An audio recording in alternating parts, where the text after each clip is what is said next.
VRF model में master slave 1 slave 2 क्या रहता, एक जने कमेंट करके पूछे। तो वीआरएफ क्या रहता अपने को, नॉर्मल एशिया कैसा रहता है, एक इंडोर एक आउटडोर रहता। वीआरएफ में जो है एक आउटडोर रहता, लेकिन उसके अंदर एक से ज़्यादा इंडोर कनेक्ट रहते। तो ये वीआरएफ टेक्नोलॉजी है समझो। तो अब इसके अंदर मास्टर क्या रहता, स्लेव 1 स्लेव 2 क्या रहता, ये आउटडोर्स का नाम है समझो।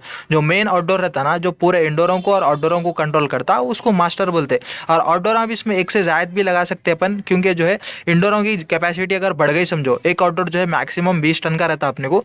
अब जो है इंडोर अपन 50 टन के कनेक्ट कर दिए, तो उसमें जो है आउटडोर